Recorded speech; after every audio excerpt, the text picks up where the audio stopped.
नमस्कार दोस्तों, मुद्दे की बात में आपका स्वागत है। फैजाबाद सीट से 3 बार के लोकसभा सांसद और यूपी बीजेपी के पूर्व अध्यक्ष विनय कटियार क्या फिर से राजनीति में सक्रिय होने जा रहे हैं?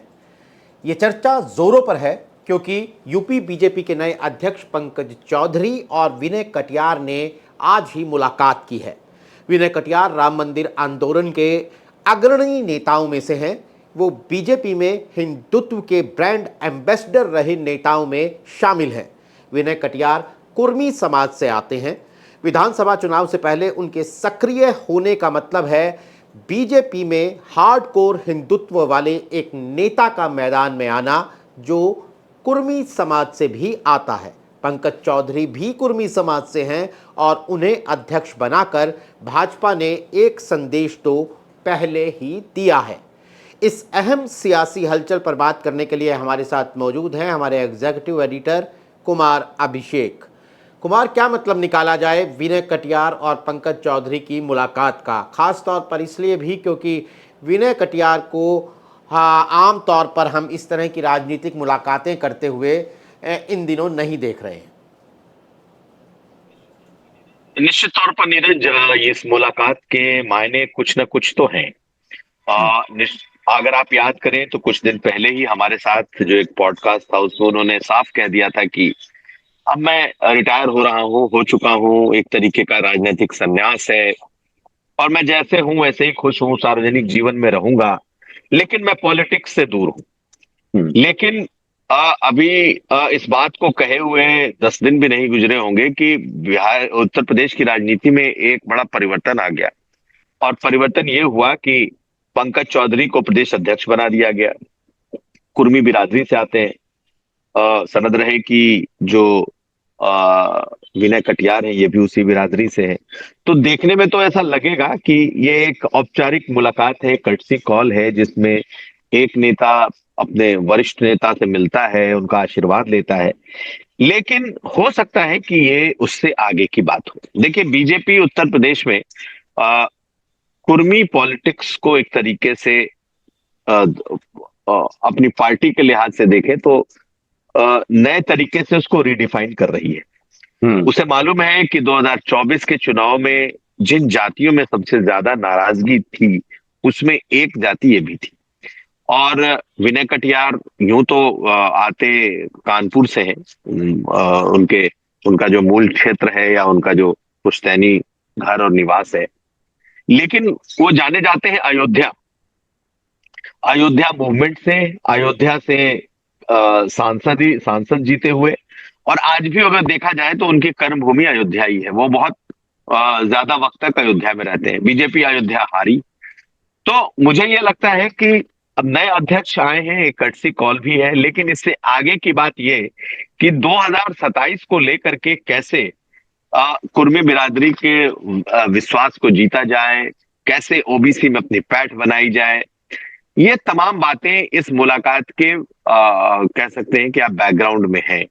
लेकिन एक बात कि क्या दोबारा से वो एक्टिव पॉलिटिक्स में आएंगे, क्या दोबारा वो चुनाव लड़ेंगे? हालांकि सोशल मीडिया पर बहुत इसका बज़ बना हुआ है कि 2029 में बीजेपी उनको लड़ा सकती है। लेकिन मुझे लगता है कि अभी इस पर कुछ भी अपने तरफ से कहना जल्दबाजी होगी जब तक उनकी तरफ से कोई बयान नहीं आता। उनकी तरफ से एक आधिकारिक बयान अपने पास है कि अब वो खुद को रिटायर मानते हैं और सामाजिक कामों में रहेंगे। और आज की मुलाकात एक कर्टसी कॉल के तौर पर है, लेकिन मैं फिर भी इस मुलाकात को एक कर्टसी कॉल से ज्यादा देखता हूं। बीजेपी कहीं ना कहीं उनको उनके इस्तेमाल को जरूर भांप रही है और उनके इस्तेमाल की कोशिश करेगी। नहीं, बिल्कुल। और कुछ मीडिया रिपोर्ट्स, इक्का दुक्का मीडिया रिपोर्ट्स पिछले 1-2 दिनों में छपी हैं जो विनय कटियार को कोट भी कर रही हैं कि वो चुनाव लड़ेंगे, ऐसा उन्होंने अपने समर्थकों से कहा है। लेकिन जैसा आपने कहा कि हम एक बार विनय कटियार का बयान यूपी तक के साथ बातचीत में उनकी कोई मंशा जाहिर होगी तभी हम इसे आधिकारिक तौर पर कह सकते हैं। एक बात और कि स्वतंत्र देव सिंह के साथ भी पंकज चौधरी की मुलाकात की तस्वीर पंकज चौधरी के फेसबुक पेज पर है आज ही। अब स्वतंत्र देव सिंह भी कुर्मी बिरादरी से आते हैं, तो क्या न सिर्फ विनय कटियार बल्कि क्या ये नए पुराने कुर्मी नेताओं को साथ लाने की कवायद है? स्वतंत्र देव सिंह तो बिल्कुल जिसे कह सकते हैं कि मंत्री ही हैं सरकार में, विनय कटियार पिछले काफ़ी दिनों से शांत थे, तो ये एक लार्जर पिक्चर भी दिखा रहा है क्या कि कुर्मी समाज के तमाम नेताओं से मिल रहे हैं पंकज चौधरी और अपनी बिरादरी को एक साथ ला रहे हैं, और उसकी वजहें भी आपने बताई? नहीं, निश्चित तौर पर देखिए, यूं तो मुलाकात उनकी सभी बिरादरी के सभी बड़े छोटे नेताओं से होंगी, लेकिन ये चर्चा में इसलिए है क्योंकि अगर पंकज चौधरी को ला करके अध्यक्ष बनाया गया है, उन्हें जिम्मेदारी दी गई है, तो उनके संगठन कौशल के लिए नहीं है कि भाई वो बहुत बड़े संगठन करता है और पूरे उत्तर प्रदेश के कार्यकर्ताओं का ऐसा संगठन करेंगे कि बीजेपी जीतेगी। इसके पीछे की जो सबसे बड़ी वजह यह है कि उन बिरादरियों की नाराजगी को शांत करना, जिसमें सबसे बड़ी जो बिरादरी है वो कुर्मी बिरादरी है, खास करके ये पढ़ी लिखी और ऐसी बिरादरी है जिसके पास जो जमीन से जुड़ी हुई बिरादरी है। तो ये बहुत बड़ी तादाद में खिसक कर समाजवादी पार्टी के साथ जा चुकी है। और 2024 का जो चुनाव है, यूं तो 2022 में भी बहुत बड़ी तादाद में पूर्वांचल में ये बिरादरी खिसकी। 2024 में तो कई गुना ज्यादा इनके वोट बीजेपी से खिसक गए, और अगर बीजेपी से खिसक कर किसी तीसरे में जाते या फिर सारे वोट अगर कुर्मी बिरादरी के पॉलिटिकल पार्टी को देखा जाए, अगर अपना दल एस या अपना दल कमेरावादी तक चले जाते, तो शायद बीजेपी को उतनी चिंता या उतना कष्ट नहीं होता। लेकिन यह वोट वर्ग सीधा बीजेपी से खिसक कर सपा की तरफ चला गया, और यही बीजेपी के लिए सबसे बड़ी चिंता का सबब है।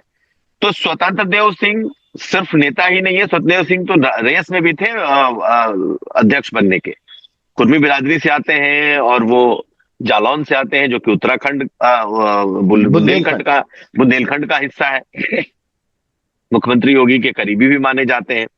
लेकिन निश्चित तौर पर इन मुलाकातों को अगर हम जोड़ करके देखते हैं तो नीरज, ये दिखता है कि बीजेपी कम से कम मिशन मोड में उन बिरादरियों पर लगी हुई है। बीजेपी तो कभी नहीं कहती कि वो जाति की राजनीति करती है, लेकिन जब आप तस्वीरों को देखेंगे तो पुराने नेताओं से मिलना, झाड़ फूंक करके निकालना, उनसे मुलाकातें करना, नए नेताओं के साथ बैठना, ये इस ओर इशारा कर रहा है कि इस बिरादरी पर कम से कम अगर आप यहां से देखें तो अयोध्या में बीजेपी का नुकसान हुआ, कुर्मियों का। अंबेडकर नगर में बीजेपी का नुकसान हुआ, पूरा का पूरा अंबेडकर नगर में कुर्मी वोट बीजेपी से शिफ्ट हो गया। बस्ती में आप देख लें तो बस्ती का वोट पूरा शिफ्ट हो गया। तो ये वो इलाके हैं जो योगी आदित्यनाथ के प्रभाव वाले भी इलाके हैं। मतलब ये देवीपाटन मंडल से लेकर के और पूरा अगर गोरखपुर मंडल देख लिया जाए तो इसमें बड़ी तादाद में कुर्मी बिरादरी का वोट खिसका है। इसके अलावा पूर्वांचल में अगर आप देखें उस तरफ वाराणसी की तरफ, तो मिर्जापुर में ठीक है, अनुप्रिया पटेल ने अपनी जमीन बचाई लेकिन बहुत नुकसान में रही। प्रधानमंत्री का क्षेत्र है, वहां उनके वोट कम हुए। भदोही बीजेपी किसी तरीके से जीत पाई, लेकिन उसके अलावा अगर आप देखें तो चाहे प्रयागराज हो, फूलपुर किसी तरीके से, चूंकि वहां बीजेपी का कैंडिडेट कुर्मी बिरादरी से था, पटेल था, तो बीजेपी उसको जीती। तो उन इलाकों में बीजेपी कुछ हद तक वो अपने गढ़ को बचा पाई, लेकिन ज्यादातर जगहों पर उसने इस बिरादरी को खो दिया। यही नहीं, अगर आप रुहेलखंड की तरफ चले आए, अगर आप बरेली, सीतापुर से लेकर के आप बरेली तक चले जाएं, उसमें भी बड़ी तादाद में बीजेपी का नुकसान हुआ है। तो मुझे लगता है कि एक तो इस बिरादरी का अध्यक्ष बनाना बीजेपी ने बहुत सोच समझ करके बनाया, और मुख्यमंत्री योगी आदित्यनाथ का ये डिमांड था कि भाई प्रदेश अध्यक्ष अगर आप दें तो कुर्मी बिरादरी से दें। और अगर आप आज इधर लगातार आप तस्वीरें देखें तो मुख्यमंत्री, उसके बगल में उनके बगल में पंकज चौधरी, उनके बगल में केशव मौर्य, और फिर एक तरफ ब्रजेश पाठक। तो बीजेपी इस समीकरण को दिखा रही है कि देखिए, आप इस तरीके का एक समीकरण हमने बना दिया, एक बुके, एक गुलदस्ता बना दिया, और कुर्मी बिरादरी को बहुत इंपॉर्टेंट एक जगह, एक पोर्टफोलियो देकर बिठाया है। तो कहीं ना कहीं उसे लुभाने की कोशिश है, लेकिन बड़ा सवाल यही है कि क्या इन सब इतना कुछ करने के बाद भी क्या वो बिरादरी बीजेपी की तरफ लौटेगी, ये एक बड़ा सवाल है नीरज। बिल्कुल। वो और मैं तस्वीर के दूसरी तरफ से देख आपसे पूछना चाहता था वो यही, जैसा आपने भी कहा कि 2017 के बाद लगातार 2019 में 2024 में सीएसडीएस लोकनीति के आंकड़े साफ दिखाते हैं कि समाजवादी पार्टी का कुर्मी वोट बढ़ा है। सपा ने अपने साथ कुर्मी नेताओं को जोड़ा भी है और फिर अखिलेश यादव की पीडीए की मुहिम भी है, जो कि साफ तौर पर जब वो पीडीए की बात करती है तो उसमें कुर्मी अपने आप आ जाते हैं। तो समाजवादी पार्टी से छिटकने की क्या कोई वजह कुर्मी बिरादरी में आपको दिखती है, या फिर अगर हम दूसरी बात भी करें कि कुर्मी बिरादरी जो है वो हर सीट के हिसाब से, हर इलाके के हिसाब से अपने नेताओं को देखती है, अपने उम्मीदवारों को देखती है और वोट करती है, किसी एक नेता या इलाके से बंधी नहीं है। ऐसे में बीजेपी के लिए ये चुनौती मुश्किल तो लगती ही है। नहीं, निश्चित तौर पर इसमें दो तीन ट्रेंड दिखाई देता है नीरज। एक तो ट्रेंड ये दिखता है कि आ, वो अपने नेता को वो भी चुनना चाहते हैं। उन्हें भी लगता है कि अगर अखिलेश यादव नेता हो सकते हैं तो भाई उनकी बिरादरी का एक नेता मुख्यमंत्री क्यों नहीं हो सकता। तो एक ट्रेंड उनमें दिखता है और एक ललक, एक भूख मैं कर दूं कुमार, आप कह रहे हैं कि यानी कि ओबीसी से अगर यादव यानी अखिलेश यादव हो सकते हैं तो ओबीसी की एक और प्रभावी बिरादरी यानी कुर्मी बिरादरी से सीएम क्यों नहीं हो सकता, आप ये कह रहे हैं। और ये एक उनके भीतर दिखाई देता है। तो उनके लिए अगर उनका मुख्यमंत्री नहीं हो रहा है तो फिर उनके लिए दोनों कहीं ना कहीं थोड़े बराबर जैसे हो जाते हैं कि भाई चलो इधर करो या उधर करो, जिधर अपनी बिरादरी का फायदा हो वहां। तो बिरादरी के फायदे का मतलब जहां ज्यादा सीटें मिले, जहां ज्यादा अपने लोगों को आप जिता सको। क्योंकि अगर आप देखेंगे तो अगर आप सीट वाइज में इसकी एनालिसिस कर लें या फिर उनके आंकड़ों को देख लें तो इस बिरादरी ने सबसे ज्यादा अपने सांसद और अपने विधायक जिताए हैं। और उसके पीछे की वजह यह है कि भाई वो मुख्यमंत्री नहीं बना रहा, लेकिन वो अपना विधायक और अपना सांसद जरूर चुन लेना चाहता है। तो अगर सपा ने अपना कैंडिडेट उनकी बिरादरी से दिया तो फिर वो उसको पूरी तादाद में उसके साथ खड़े दिखाई दे रहे हैं। हाँ, ये अलग बात है कि अगर उनका मुख्यमंत्री का चेहरा अगर खड़ा हो जाए, जैसे बिहार में आप देखें नीतीश कुमार इतने सालों से राज कर रहे हैं, उन्हें भी लगता है कि उत्तर प्रदेश में आखिर वो क्यों नहीं। ये जरूर है कि बीजेपी के साथ अनुप्रिया पटेल है, लेकिन क्या बीजेपी अपने जूनियर पार्टनर को कभी मुख्यमंत्री का चेहरा बनाएगी। तो कुछ ऐसे ट्रेंड हैं जो कि दिखाई देते हैं। दूसरा ट्रेंड अगर आप देखें तो दूसरी बिरादरियों में जितना एंटी समाजवादी पार्टी एक फीलिंग पहले रहा है, कुर्मी बिरादरी में शायद उतना नहीं रहा है। समाजवादी पार्टी ने बड़े बड़े कुर्मी नेताओं को दिया भी है। कुर्मी नेता, अगर कुर्मी बिरादरी देखा जाए तो बहुत हद तक बीजेपी से के साथ जब नहीं था तो सपा और बसपा दोनों के साथ उनकी बॉन्डिंग थी और ठीक ठाक वोट होते थे। दूसरा ट्रेंड मुझे ये भी दिखाई देता है कि इनको लगता है कि समाजवादी पार्टी हमारे लिए कोई बुरी नहीं है, अगर हमारे लिए वो ऑफर करती है तो ठीक है। और तीसरी बात जो मुझे दिखती है वो ये पढ़ा लिखा जमीनों के साथ साथ पैसे के साथ साथ ये एक ऐसी कौम है जो पढ़ती लिखती है। ओबीसी की वो बिरादरी है जो जिसमें आपको इंजीनियर्स, डॉक्टर, जितनी सरकारी नौकरियों में लोग हैं आपको बड़ी तादाद में दिखाई देंगे। तो उन्हें ये भी एक फीलिंग रहती है कि भाई जो रोजगार के मुद्दे हैं वो किसी भी तरीके से हमसे दूर न चले जाए। तो बीजेपी अगर रोजगार पर घिरती है तो अगर सबसे ज्यादा कोई उससे जिसे कहते हैं प्रभावित होता है, अगर मुद्दे उठते हैं, मान लीजिए 69,000 शिक्षकों वाला ही आप देख लीजिए, 69,000 शिक्षकों का क्लासिक केस था। इसमें अगर सबसे ज्यादा विरोध अगर दिखाई दिया तो इस कम्युनिटी में भी इसका बहुत ज्यादा रिएक्शन था। तो दो तीन चीजें ऐसी हैं जिसने बीजेपी से इस कम्युनिटी को ज्यादा दूर किया। अब दोबारा से अगर हम देखें तो फिर से ये तमाम नेता लगे हैं कि किसी भी तरीके से जो छिटकाव भटकाव हुआ है उसको कील काटे, उसके दुरुस्त किए जाए और इस बिरादरी को एक बार फिर से ये बताया जाए कि भाई बीजेपी आपके लिए भी है। तो ये जितनी मुलाकातें मैं देख रहा हूं ना, मुझे यही लगता है कि ये मुलाकातें ऐसी हैं जो बीजेपी अभी से मेहनत कर रही है कि आने वाले एक सवा साल के बाद जब चुनाव होंगे, तो फिर कम से कम इस बिरादरी की जो नाराजगी है उसको दूर की जा सके, उनके लोगों को कहाँ कहाँ और टिकट दे सकते हैं, इन तमाम बातों पर बातचीत हो सके। और अगर आप इसको अभी के हम कंटेक्स्ट से देख लें, तो जिस तरीके से आपने चर्चा की शुरुआत की कि विनय कटियार को चुनाव लड़ा, तो विनय कटियार को क्या विधानसभा चुनाव लड़ाएंगे, या विनय कटियार को की जो बात निकली है वो 29 की निकली है कि 2029 में पार्लियामेंट लड़ेंगे। तो 2027 में कितना एक्टिव रहेंगे, क्या उनके नाम को, उनके काम को, उनके चेहरे को बीजेपी 2027 में कैंपेनर के तौर पर, उनके संगठन कौशल के तौर पर इस्तेमाल करेगी। तो मुझे लगता है कि ऐसे तमाम नेताओं को बीजेपी पूछेगी, बुला रही है। और चूंकि प्रदेश अध्यक्ष खुद उस बिरादरी से हैं, तो उनको भी कम से कम अपने इस कम्युनिटी की वो जो एक संवेदना है, या फिर उस कम्युनिटी की जो आवाज है, उसको वो ज्यादा बेहतर तरीके से समझ सकते हैं, पकड़ रहे हैं। तो ये तमाम जो मुलाकातें आप देख रहे हैं, मुझे लगता है कि वो कहीं ना कहीं उन्हें एक टास्क भी दिया गया है, और जिस काम के लिए उन्हें लाया गया है दरअसल वो यही है कि जो सबसे बड़ी आबादी है कम से कम यादव बिरादरी के बाद, उसको हर तरीके से साधा जाए, उसको दोबारा से अपने पास लाया जाए, समाजवादी पार्टी के गोद में जाने से रोका जाए। नीरज। बिल्कुल। एक बात और, बीजेपी ने लंबे वक्त से अपनी जो गैर यादव ओबीसी वोट की आउटसोर्सिंग की हुई है सहयोगी पार्टियों को, राजभर, निषाद, जयंत चौधरी की शक्ल में जाट, या फिर अनुप्रिया पटेल के साथ कुर्मी वोट जो आपने भी जिक्र किया। ऐसे में बीजेपी की ये एग्रेसिव कुर्मी पटेल पॉलिटिक्स, इस पर अनुप्रिया पटेल और उनकी पार्टी का क्या रिएक्शन होगा? लंबे समय से वो उनकी सहयोगी हैं, यकीनी सहयोगी हैं, और अगर उनके एक बिल्कुल फोकस्ड वोट बैंक के अंदर बीजेपी इस तरह की एग्रेसिव पॉलिटिक्स करती है, तो सहयोगी के तौर पर आपको क्या लगता है उनका क्या रिएक्शन होगा पार्टी में? देखिए, इसके दो पहलू मुझे फिर दिखाई देते हैं।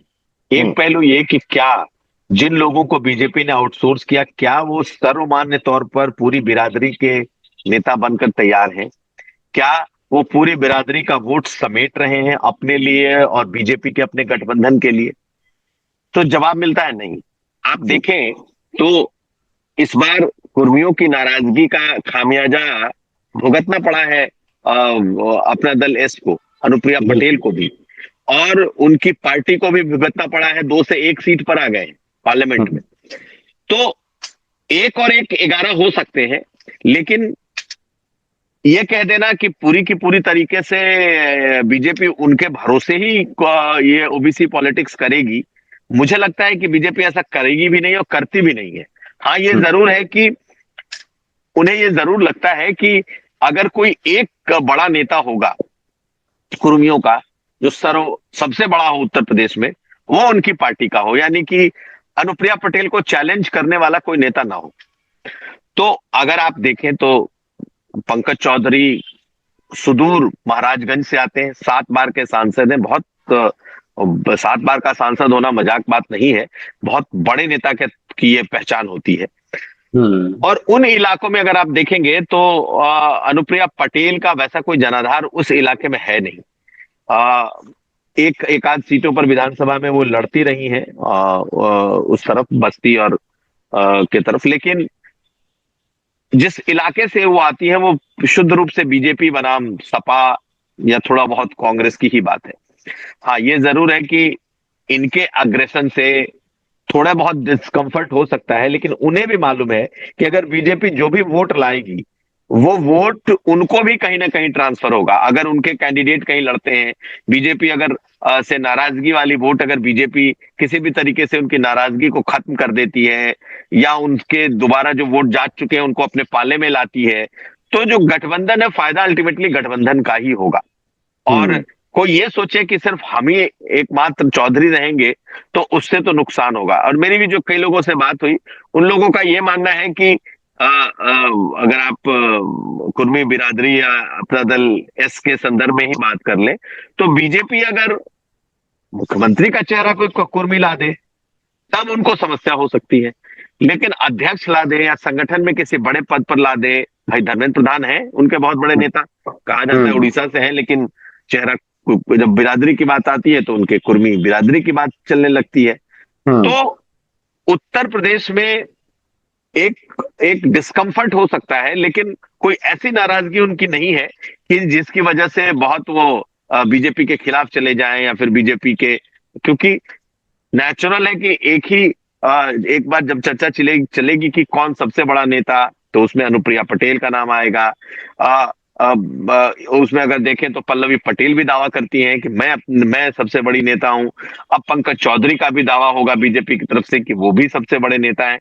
तो ये एक डिस्कम्फर्ट रहेगा, लेकिन क्लियरली मुझे ये दिखता है, लगता है कि 1 और 1 11 होंगे। अगर बीजेपी कुर्मियों को किसी तरीके से साध लेगी या साधती है, तो मुझे लगता है कि फायदा फिर दोनों का होगा और बहुत ज्यादा इसमें किसी की नाराजगी नहीं होनी चाहिए। लेकिन जिसे कहते हैं ना एंटीना खड़ा होना, उनके कान और एंटीना तो खड़ा है जरूर कि आखिर ये बीजेपी कर क्या रही है। चलिए एक सवाल और कि गठबंधन साथियों की बात आपने समझाई कि ये इस तरह से है, लेकिन यादव तो जो आंकड़े दिखा रहे हैं कि पिछले चुनाव में भी 82% यादव जो है वो एक मुश्त अखिलेश यादव को गया है। अब गैर यादव ओबीसी में कुर्मी सबसे बड़ी जाति है। अब देखिए आंकड़े, एनडीए में 27 विधायक कुर्मी हैं, 4 सांसद कुर्मी हैं, 2 केंद्रीय मंत्री कुर्मी हैं, 4 यूपी में मंत्री कुर्मी हैं, अब अध्यक्ष भी कुर्मी हैं। तो कुर्मी बिरादरी को इतनी तवज्जो क्या बाकी गैर यादव ओबीसी के अंदर नाराजगी का, बेचैनी का सबब नहीं बन सकती जो बीजेपी के लिए उल्टी पड़ जाए?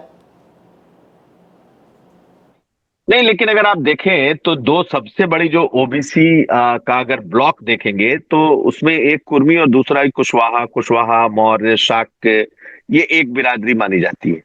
और केशव प्रसाद मौर्य उस बिरादरी के नेता भी सब सर्वमान्य नेता हैं, भाई बड़े नेता हैं उनके।